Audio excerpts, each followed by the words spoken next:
इसको लेकर के किस तरीके की तैयारी आपकी हो चुकी है? देखिए, पटना में जो हमारे जो सफाई कर्मी हैं और हम लोगों ने जो बड़े 9 नाले थे उसकी सफाई का कॉन्ट्रैक्ट दे दिया और वो सफाई पूरा तरह से हो रहा है।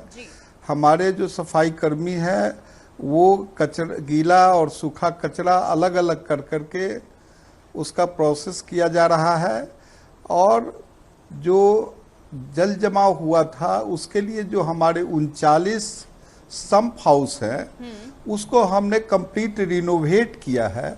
उसके पावर जो थे उसका जितना हॉर्स पावर का इक्विपमेंट्स लगा हुआ था, मोटर और डीजल इंजन लगा हुआ था या ट्रांसफार्मर लगा हुआ था जी। उसको हमने इम्प्रूव किया है और हम इस बार बाढ़ से पानी जितना भी होगा हम उसको निकालने में सफल होंगे, इसकी पूरी व्यवस्था की गई है। सफाई का काम लॉकडाउन में भी बंद नहीं हुआ है। हमारे सफाई कर्मी जो मास्क लगा करके, फुल जूता पहन करके और वो अपने सेफ्टी के साथ, सोशल डिस्टेंसिंग के साथ सफाई का काम कर रहे हैं। इसलिए कोई कहीं पर भी कोई परेशानी नहीं है। परेशानी इतना ही है कि जितना लेबर हमको काम करने के लिए चाहिए उसको फेज वाइज हम काम करवा रहे हैं। जी। दरअसल शहरी आवासों का बड़ा मुद्दा रहा है। बात बिहार की अगर हम कह रहे हैं, शहरों में सरकारी कॉलोनियों की अगर हम बात करें तो इसको लेकर के चूंकि लॉकडाउन है, आपको सीमित संसाधन भी उपलब्ध कराया जा रहा है और सारे गाइडलाइंस को फॉलो अप करते हुए ही, उनका अनुपालन करते हुए ही आपको काम की प्रक्रिया को भी आगे बढ़ाना है। तो कितनी चुनौतियां इस वक्त आ रही हैं और जो प्रक्रिया धीमी पड़ी है उसको आप कब ये उम्मीद करते हैं कि वापस उसी रफ्तार से पटरी पे आएगी? कितनी मुश्किल आ रही है इस बीच? मुश्किल लॉकडाउन में काम करने में मुश्किलें तो आती है, लेकिन सिस्टम को इस तरह से हम लोगों ने सोशल डिस्टेंसिंग और लेबर को इस तरह से हमने बहाल किया है, काम का बंटवारा किया है कि कहीं भी ज़्यादा लेबर नहीं आता है, कम लेबर और ज़्यादा मशीनरीज का उपयोग हो रहा है क्योंकि जेसीबी और मशीन से उसकी सफाई में ज़्यादा लेबर का काम नहीं होता है, लेकिन काम ज़्यादा से ज़्यादा निकल रहा है। परेशानी के साथ बेहतर सुरक्षा के साथ काम हो रहा है। ये बिहार में हमारे नगर विकास मंत्रालय की सभी हमारे नगर निगम, नगर पंचायत परिषदों में सफाई का काम, ब्लीचिंग का छिड़काव और सैनिटाइजेशन का काम पूरे मकानों का हुआ है, जिससे बाहर वाले लोग आए हैं वो संक्रमित होकर के यहाँ फैलाए हैं। यहाँ कोई आदमी संक्रमणित नहीं हुआ है। चूंकि मॉनसून आने वाला है और पिछली बार देखा था हमने बाढ़ ने किस तरीके से त्राहिमाम मचाया था, यहाँ पटना में भी। देखिए, पटना में ही हुआ था, बाकी जगह बिहार के अंदर में जल जमाव की समस्या दूसरे जगहों पर ऐसी नहीं हुई थी। पटना में ये समस्या ज़्यादा हुआ था क्योंकि उस समय हमारा मर्जर हुआ था। हमारे पास जो जल परिषद था जो सम्प हाउस को देखते थे, उसका बुडको में मर्जर होने के ठीक 3-4 महीने बाद जो वर्षा, अधिकतम वर्षा होने के कारण ये समस्या बनी थी और वो समस्या को हम लोग सॉल्व करने के लिए एक्स्ट्रा पावर का जनरेटर, मोटर, डीजल इंजन और जो हमारे नाले की सफाई जो जितनी होनी चाहिए थी, उसकी कनेक्टिविटी जितनी होनी चाहिए थी, वो सब हम लोग पूरा कर रहे हैं। इस बार बरसात आने पर पटना, अन्य शहर में हमारी स्थिति पहले भी ठीक थी। कहीं कहीं जो समस्या है उसको नगर विकास मंत्रालय द्वारा हम लोग आउटफॉल नाला के जरिए उस काम को करवाए हैं और वो काम चल रहा है। हम समझते हैं कि इस बार पटना भी पानी में नहीं डूबेगा। बिल्कुल, आपने जिक्र किया कि बहुत यहाँ पे किस तरीके से लोग हैं उनको काम पे लगाया गया है, मजदूरों को, लेकिन खास ख्याल रखा जा रहा है कि वो इन्फेक्शन के संपर्क में ना आए, कोरोना वायरस की जद में ना आए। लेकिन जितनी बड़ी संख्या में घर वापसी हुई है लोगों की बिहार में, लाखों में ये तादाद है, आने वाले दिनों में भी अभी भी लगातार घर वापसी का सिलसिला जो है वो जारी है। तो ये मजदूर, ये जो श्रमिक हैं, वो बिहार पे बोझ ना बने, उनका सदुपयोग कैसे किया जाए, किस तरीके से उन्हें रोजगार मुहैया कराया जाए, इसको लेकर के आपकी मंत्रालय, इस वक्त आपका मंत्रालय जो है वो क्या कर रहा है? क्या कुछ गाइडलाइंस आपकी तरफ से तैयार किए गए हैं ताकि इन लोगों को भी काम पे लगाया जाए इनके स्किल को देखते हुए? देखिए, पहले तो हम लोग एक जो 243 जो हमारे नगर पंचायत परिषद और नगर निगम है, उसमें भी इनके काम की अपॉर्चुनिटी को हम लोग बढ़ाए हैं। सफाई मजदूर या और भी जगह जो काम, जो स्किल्ड लेबर है, उनको उस तरह से काम लगाने की बात हो रही है। बहुत सारे इंडस्ट्रीज के ऊपर जो हमारे लेबर का है, जो लेबर जो तैयार होकर के आए हैं, जिनको हर रोजगार स्किल्ड है, उनको उस टाइप से काम लगाए। मनरेगा के तहत काफ़ी देहाती और शहरी क्षेत्र में उनको काम देने की योजना बनी है, ताकि जो प्रवासी मजदूर हमारे आए हैं वह यहाँ काम करें और उनको खाने का, उनके लिए जो व्यवस्था है राशन का, ये सारी व्यवस्था बिहार सरकार की है। मुख्यमंत्री जी इस पर तत्पर हैं, वो इस काम को कराए हैं और यहाँ बिहार के अंदर में रोजगार सृजन का काम शुरू हुआ है। और भी इंडस्ट्रीज बढ़ाने की बात हो रही है। हम अपने यहाँ जो फ्रूट्स प्रिजर्वेशन का काम हम लोग शुरू करवा रहे हैं।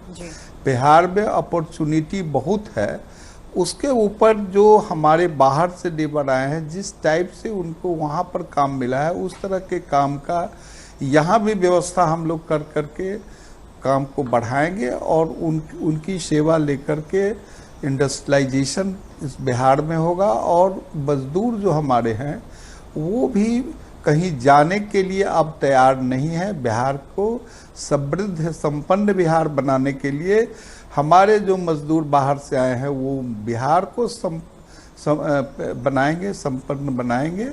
इसकी व्यवस्था हम दोनों मिल के कर रहे हैं। बिल्कुल, तो बिहार को समृद्ध बनाने की व्यवस्था आपकी तरफ से की जा रही है। लेकिन जिस तरीके से राज्य सरकार अपनी जो जिम्मेदारियां हैं वो निभाती नजर आ रही है, केंद्र की सरकार की अगर हम बात करें तो आप क्या उम्मीद रखते हैं, किस तरीके की आगे मदद की दरकार रखते हैं आप बिहार राज्य के लिए, ताकि यहाँ के नगरों का विकास और जल्दी हो सके और जितना मुमकिन हो उतनी मदद आपको केंद्र की तरफ से भी दी जाए? इस चीज को लेकर के आपने बातचीत की है या फिर कोई अपना ब्लूप्रिंट उनके सामने रखा है कि ये आपका मॉडल है, स्टेट गवर्नमेंट आपके साथ है ही, लेकिन आपको केंद्र की भी सहायता चाहिए किन किन जगहों पर? देखिए, केंद्र जो हमारी है वह पहले से भी, जैसे कचरा प्रबंधन के लिए जो गंगा पोल्यूशन से बचा, उसके लिए 5,000 करोड़ रुपया दिया है। हम समझते हैं कि जो सफाई का काम है, एनजीटी का जो सफाई का काम है, उसके लिए हमारे पास फंड वहाँ से भी काफ़ी आ रहा है, आया है। हम लोग उसके जरिए बिहार सरकार के फंड, मैचिंग ग्रांट और उनके ग्रांट को लेकर के हम सारे काम को करवा रहे हैं। और हम समझते हैं कि केंद्र भी अभी ये इस बात से महसूस कर रहा है कि बिहार को जो घाटा हुआ है इस पीरियड में, बिहार को जो लॉकडाउन के पीरियड में, उसकी भी क्षतिपूर्ति वहाँ से भी हो रही है जी। हर तरह से हम लोग मदद केंद्र का भी मिल रहा है। जहाँ तक सवाल है कि केंद्र कई एक प्रोजेक्ट यहाँ मेट्रो पटना में दिया है, मेट्रो का काम शुरू हुआ है, मेट्रो के लिए उनका पैसे आ रहे हैं, उसमें हमारा लेबर यूटिलाइज होगा। हमारा और जो नमामि गंगे का काम है उसमें यूटिलाइज होगा। हमारे सफाई और बृहद तौर से और भी नगर पंचायत, नगर परिषद इस बार बनाने के लिए मुख्यमंत्री ने कैबिनेट से स्वीकृति दी है।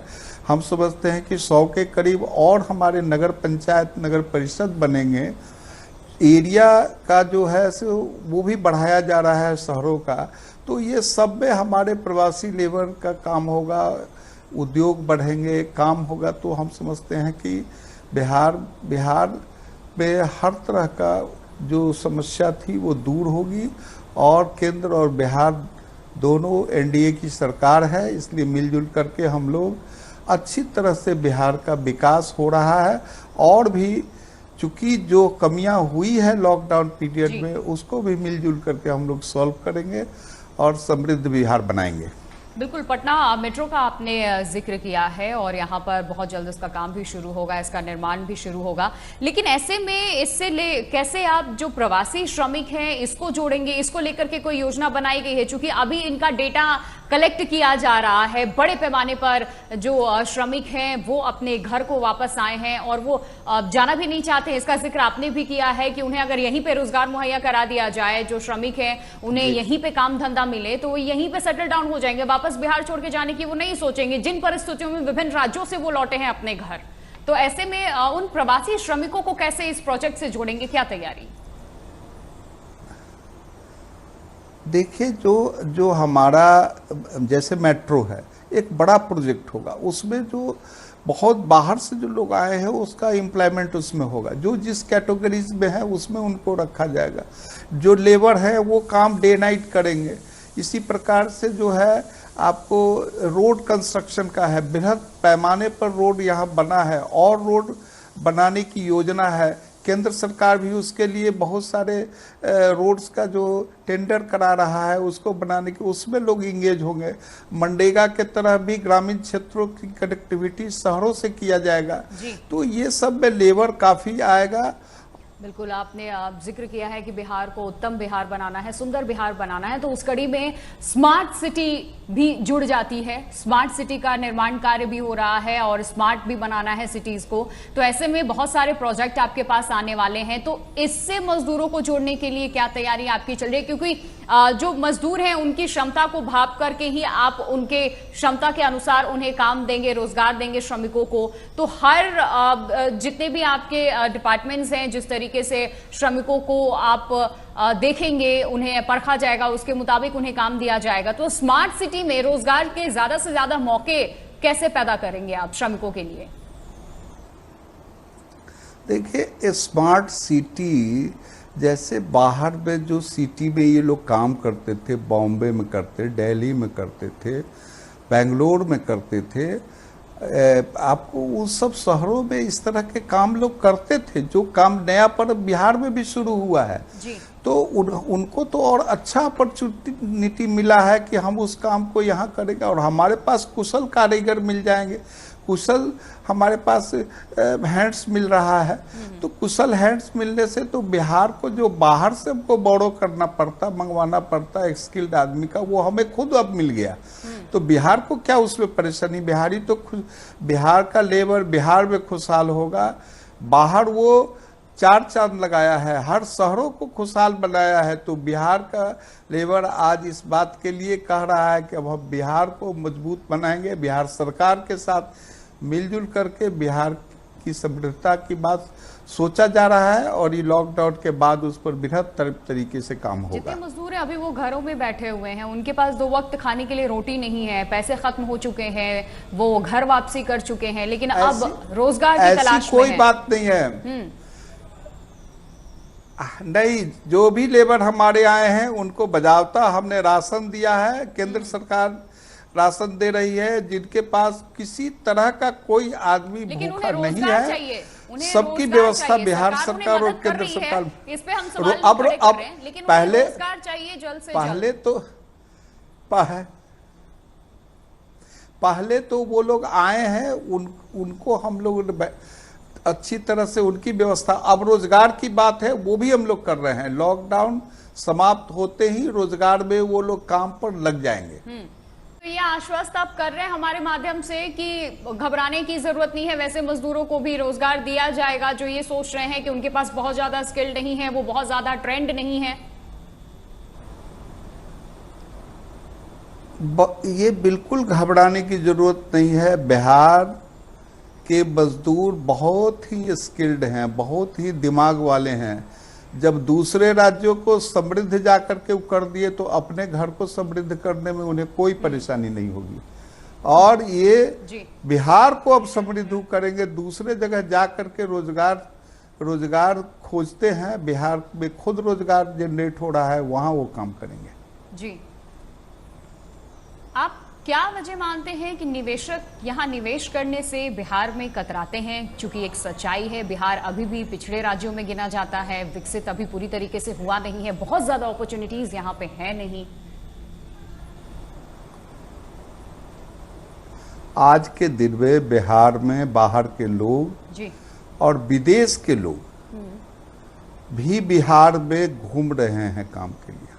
हमारे विभाग में जब भी मैं रहता हूं तो कुछ न कुछ बाहर के लोग आते रहते हैं जो यहाँ पूंजी इन्वेस्ट करना चाहते हैं, पूंजी इन्वेस्ट कर रहे हैं। हमको उनको लगाना है, उनके पूंजी और हमारा लेबर दोनों मिलकर के उनको भी फायदा होगा और हमारे प्रवासी लेबर और यहाँ के जो जनता है उसको भी फायदा होगा।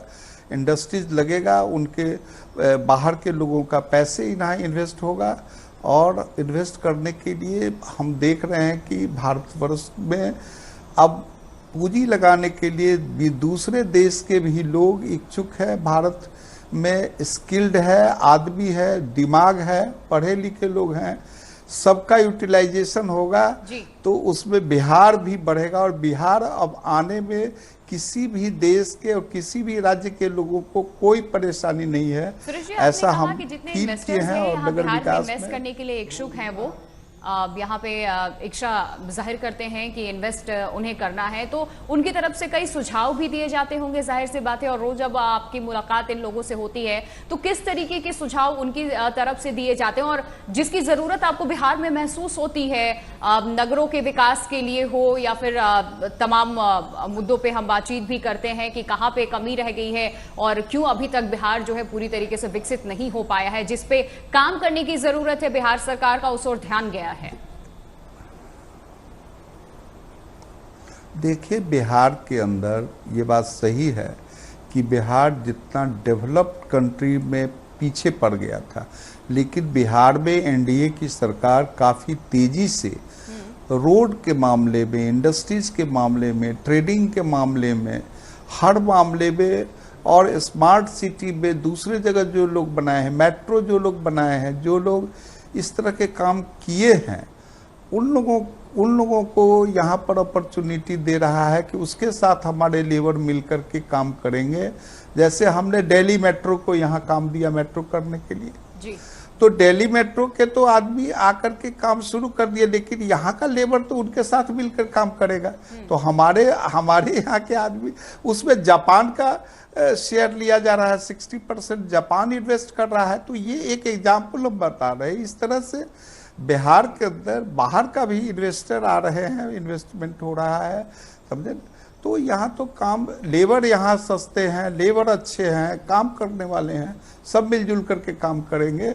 इसलिए इस तरह की जो सजेशन देते हैं, बेहतर काम जो दूसरे जगह हुआ है, तो जैसे कचरा प्रबंधन का बेहतर काम दूसरे जगह हुआ है, उसको हम यहाँ यूटिलाइज कर रहे हैं, तो उसमें हमारे लेबर लगेंगे, उसमें मेरा काम होगा, उससे बिजली तैयार होगा, उससे जो है डीजल तैयार हो सकता है, उससे फर्टिलाइजर तैयार हो सकता है। तो ये सारे चीज़ जो है, जो दूसरे देशों में लोग किए हैं या भारतवर्ष में भी कहीं कहीं हुआ है, उनका सही प्रयोग यहाँ होगा तो नगर विकास लोगों को सस्ता, किसानों को खाद देगा और इसके जो शहरी जो पानी है उस पानी को नहर के जरिए सफाई करके जो देगा उससे सिंचाई होगा।